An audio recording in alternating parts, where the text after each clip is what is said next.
Dr. Isabella Restrepo acquired a forgotten archaeological site for 25 cents at a federal land auction, where seasoned treasure hunters and wealthy collectors sat in stunned silence, watching her bid on what appeared to be the discovery of a lifetime.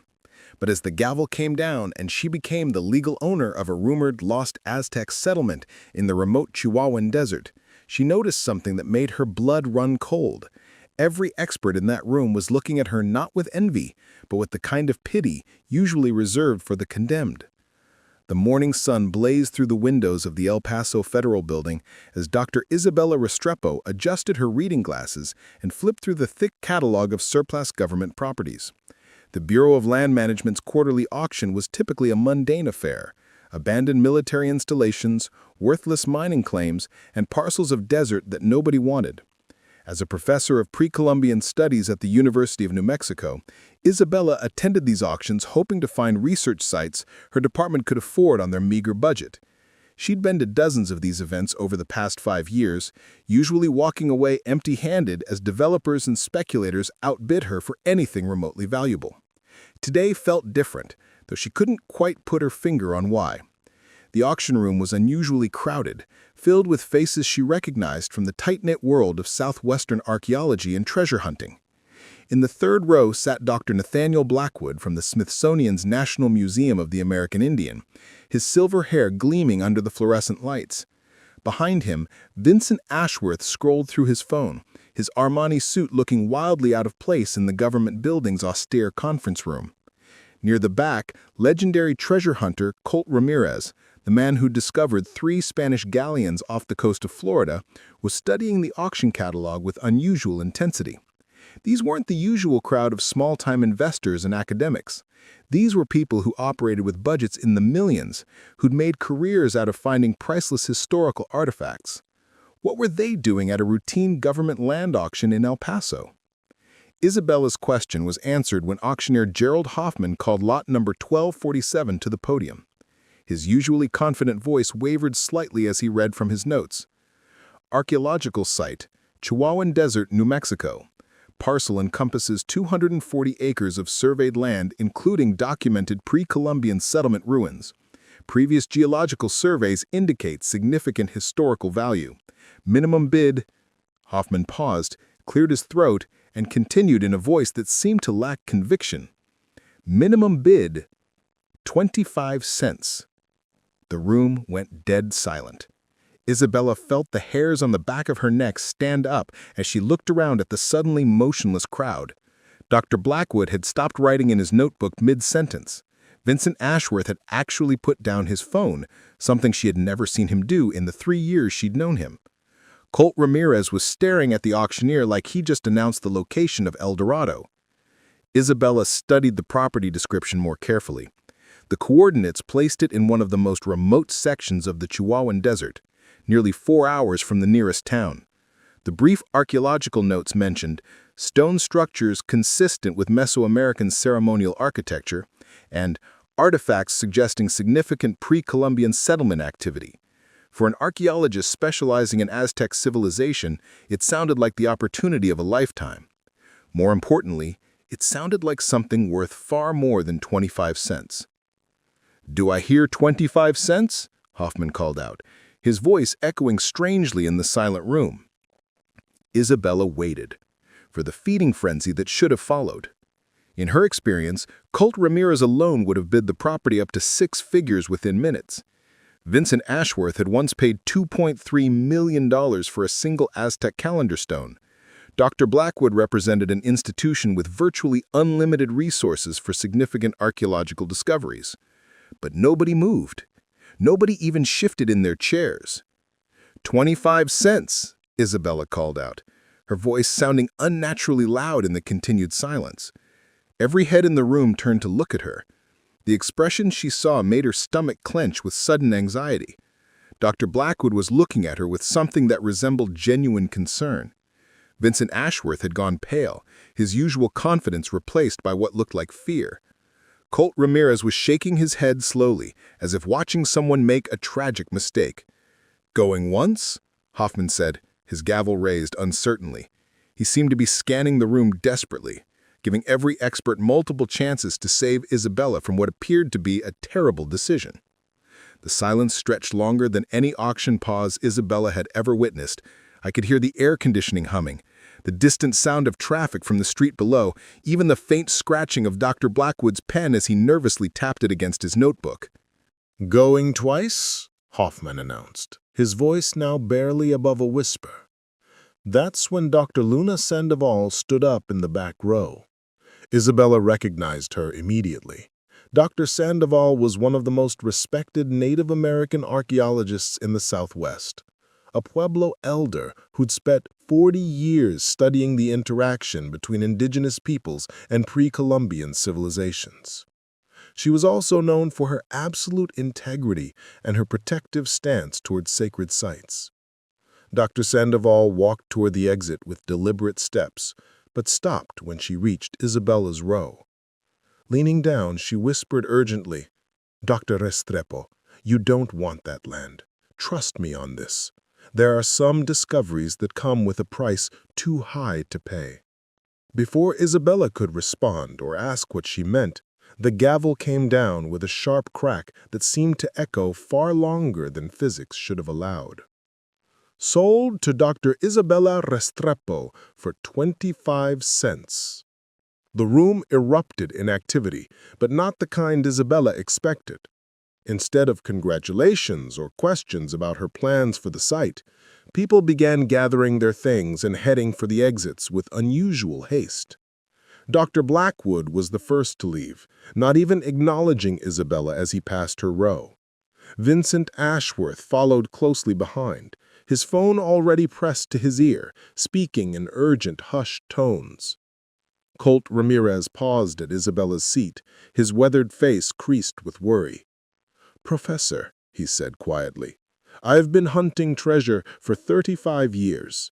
I've seen things that would make your hair white, been in situations that should have killed me, but I wouldn't touch that property for all the gold in Mexico." He placed the calloused hand on her shoulder. "Whatever you do, don't go there alone. And whatever you find, be very careful who you tell about it." As Isabella approached the auctioneer's table to complete her purchase, she noticed that Gerald Hoffman's hands were visibly shaking as he prepared the paperwork. In the 5 years she'd been attending these auctions, she'd never seen the veteran auctioneer display anything other than calm professionalism. "Congratulations, Dr. Restrepo. I'll need your identification and the payment, of course." Isabella handed over her driver's license and counted out 25 cents in quarters, the absurdity of the transaction not lost on her. "Mr. Hoffman, can you tell me anything more about this property? The description was rather sparse." Hoffman's eyes darted around the now nearly empty room before he leaned closer. "Dr. Restrepo, I have been conducting these auctions for 15 years. In all that time, I've never seen a property listing that came with specific instructions from Washington." He lowered his voice further. "This parcel was supposed to be auctioned off 3 years ago, then again 2 years ago. Both times the sale was mysteriously canceled at the last minute. Today was the 3rd attempt." "What kind of instructions from Washington?" Isabella asked, though she wasn't sure she wanted to know the answer. "I was told that regardless of who won the auction, I was to forward their complete contact information to a specific office at the Department of the Interior within 24 hours. I was also instructed to notify local FBI field offices of the sale." Hoffman's voice was barely audible now. "Dr. Restrepo, in 15 years of doing this job, I've never been asked to contact the FBI about a land sale. Usually, they only get involved when there are national security implications." Isabella felt a chill run down her spine, despite the warm Texas morning. National security? It's just an archaeological site. Is it? Hoffman handed her the deed with hands that continued to tremble. The Geological Survey notes mention that the site has been under federal observation since 1987. That's 36 years of government surveillance for what's supposed to be just some old ruins. As Isabella studied the deed more carefully, she noticed something that hadn't been mentioned during the auction. At the bottom of the legal description, in small print, was a notation that made her blood run cold. Property access subject to ongoing federal monitoring. New owner acknowledges awareness of existing surveillance protocols. Mr. Hoffman, what does this mean exactly? But when she looked up, the auctioneer was already walking away, his briefcase clutched tightly in his hands. He paused at the conference room door and looked back at her one final time. Dr. Restrepo, I have 3 daughters. All of them are younger than you. If one of them had just made the purchase you made, I'd tell her to walk away from that property and never look back. I'd tell her that some things are worth more than money, and some discoveries are worth more than academic careers. He opened the door and stepped into the hallway. I'd tell her that 25 cents might be the most expensive thing she'd ever buy. The door closed behind him with a soft click, leaving Isabella alone in the conference room with a deed to 240 acres of desert, and a growing sense that she'd just made either the best or worst decision of her life. She gathered her things and walked toward the parking garage, but as she passed the building's main lobby, she overheard a conversation that made her freeze in place. Vincent Ashworth was standing near the elevators, speaking into his phone with barely controlled anger. I don't care what the lawyers say about legal purchases. She has no idea what she's just gotten herself into. You need to contact her university immediately and make them an offer for the property. Offer them enough money that they'll force her to sell. There was a pause as he listened to the response. How much? Whatever it takes. $1 million, $2 million. I don't care. We cannot allow an academic to start excavating that site. Do you understand what would happen if she actually finds what's down there? Another pause, longer this time. No, we can't just make her disappear. Too many people witnessed the auction. But we can discredit her, bankrupt her, destroy her career, make it impossible for her to continue the research. Ashworth's voice was getting louder, more desperate. That site has been contained for 36 years. If word gets out about what's really buried there, it won't just be bad for business, it'll be catastrophic for everyone involved in the cover-up. Isabella quickly stepped behind a pillar, her heart pounding as she realized she was overhearing a conversation about her own future. Vincent Ashworth wasn't just a collector. He was apparently part of some kind of conspiracy to keep the site secret. Listen to me very carefully. Dr. Isabella Restrepo just became the most dangerous person in North America. She owns legal title to something that could destroy governments, bankrupt institutions, and expose the biggest archaeological cover-up in history. We have maybe 72 hours before she starts serious excavation. After that, we'll have no choice but to implement the final protocol. Isabella's hands trembling, she carefully made her way to the parking garage and got into her Jeep Cherokee. As she drove through downtown El Paso, she couldn't shake the feeling that everything she thought she knew about her purchase was wrong.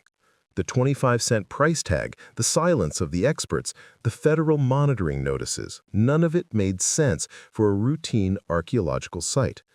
But it made perfect sense if the site contained something that powerful people were desperate to keep hidden. The drive to the coordinates took Isabella through some of the most desolate terrain in North America. After leaving Interstate 10, she traveled for 2 hours on increasingly primitive roads until she was following nothing but GPS coordinates across unmarked desert floor.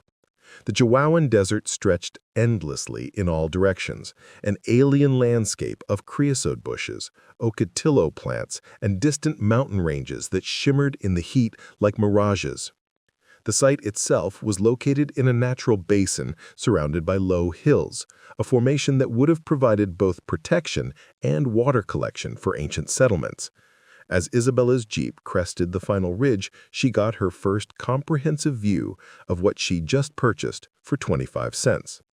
Even from a distance, it was immediately obvious that this wasn't just another random collection of ruins.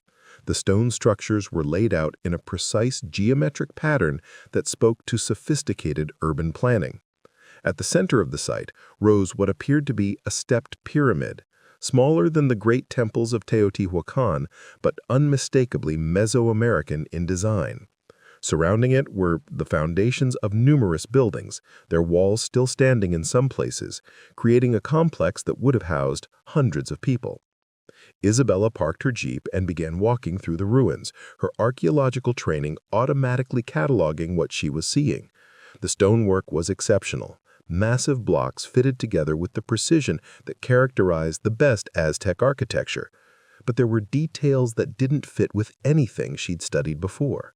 The carvings on many of the stones depicted scenes that seemed to blend Aztec mythology with symbols she didn't recognize. Feathered serpents intertwined with geometric patterns that looked almost mathematical in their complexity. Calendar stones showed astronomical alignments that would have required incredibly sophisticated knowledge of celestial mechanics.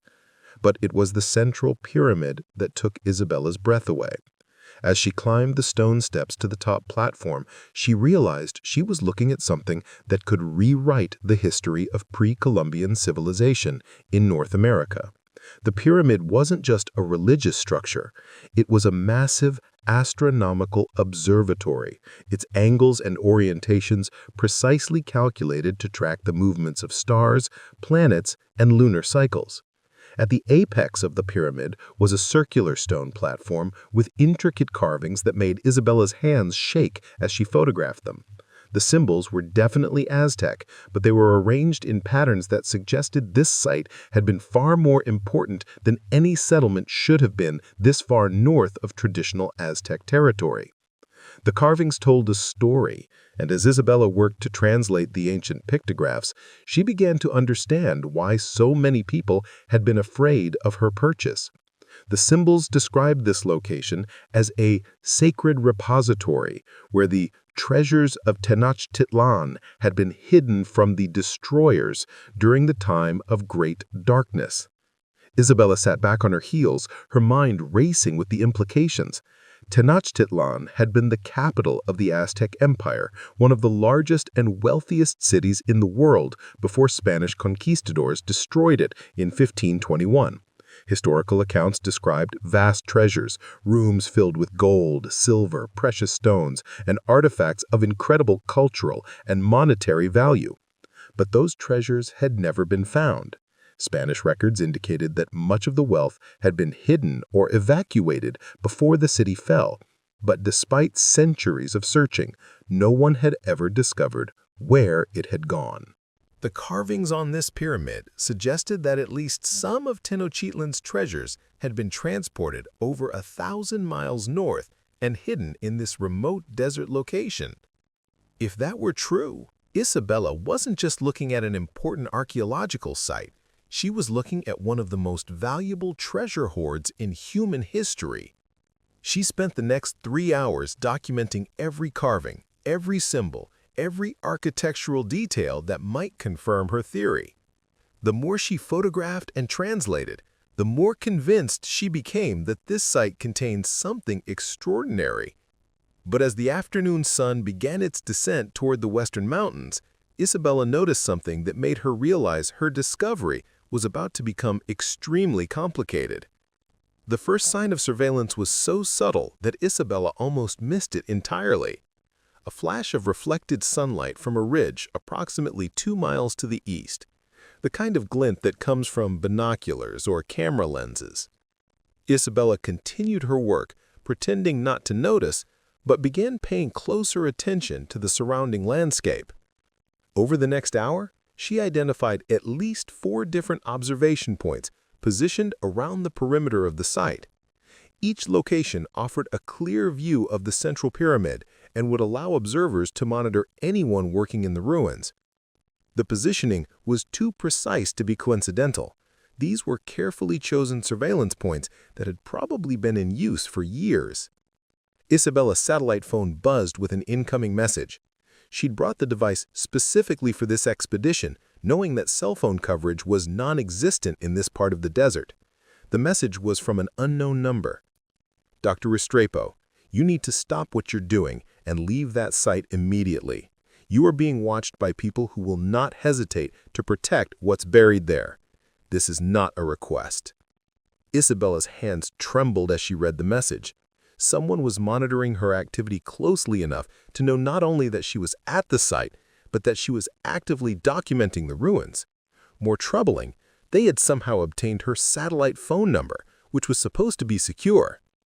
She looked up from her phone to see a helicopter approaching from the south, flying low and fast across the desert floor.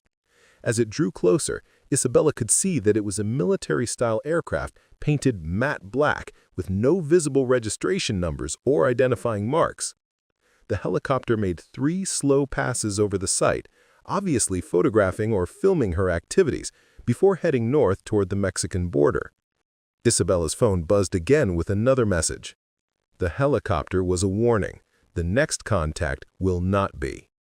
She was no longer dealing with passive observation. Someone was actively intimidating her, using resources that suggested either government involvement or extremely well-funded private interests. The timing couldn't be coincidental. Within hours of purchasing the property, she was already under surveillance by multiple parties. As Isabella packed up her camera equipment and prepared to leave, she noticed fresh tire tracks leading away from one of the observation points. Someone had been watching her and had left only recently, probably to report her activities to whoever was coordinating the surveillance. But before heading back to her Jeep, Isabella made a decision that would change everything. She climbed back up to the pyramid, to the central platform, and used her GPS device to mark the exact coordinates of a specific symbol carved into the stone. A feathered serpent, whose mouth pointed directly toward a section of ground that looked different from the surrounding area. The soil was slightly depressed, as if something large had been buried and the earth had settled over time.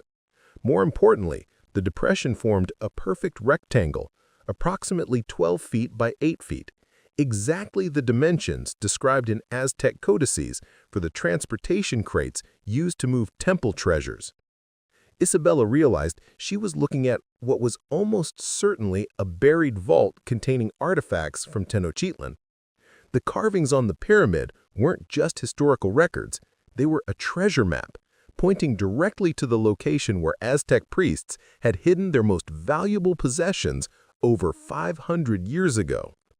As she climbed down from the pyramid and walked back to her vehicle, Isabella's mind was racing with possibilities.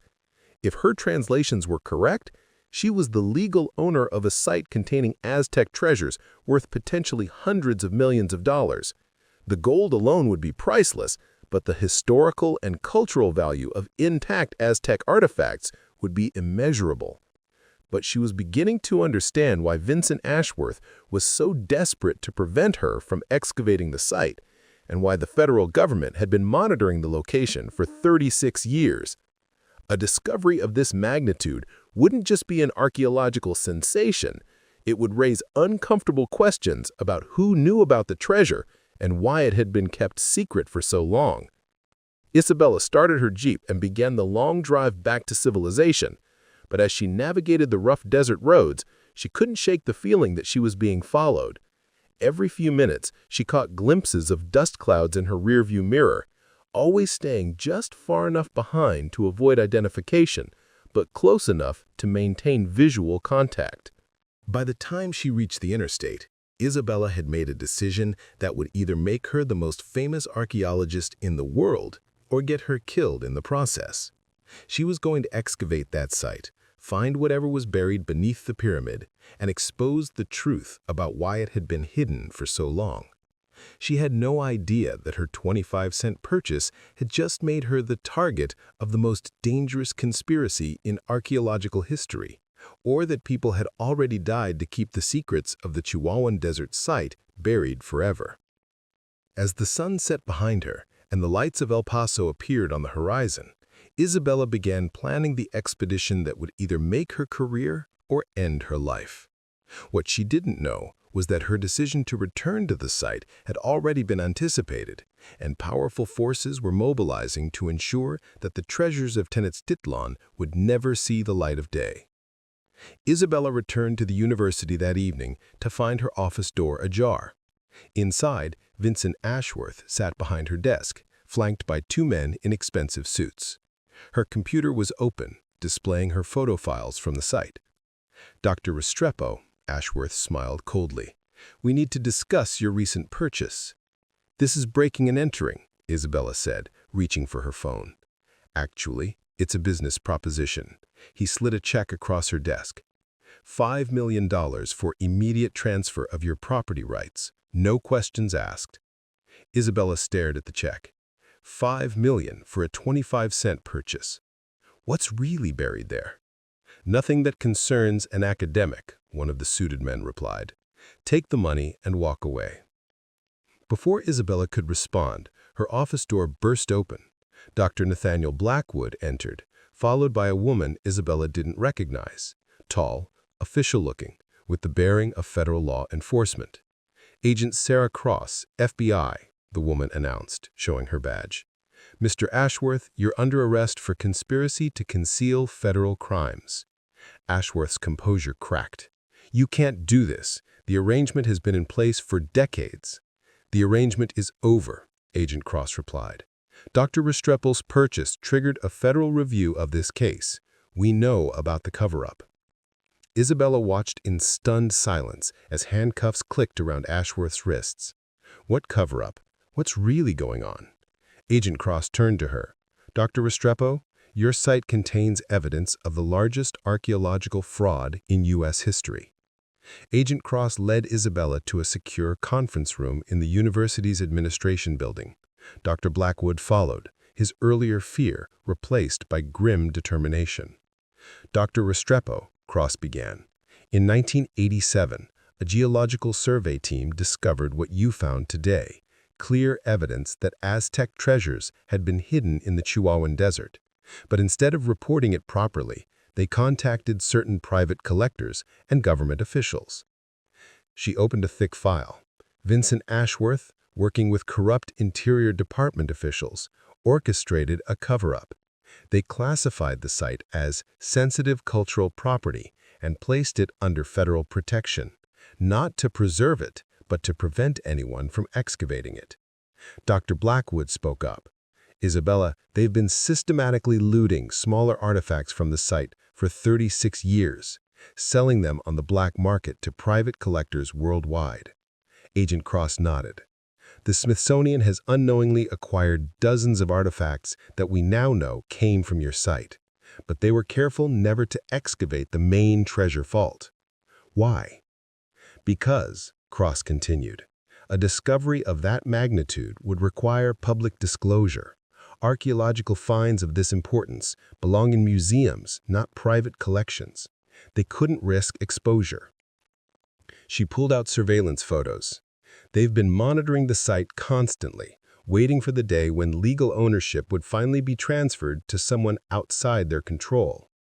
Isabella studied the photos, images of the site taken over decades, showing subtle changes as artifacts were removed piece by piece.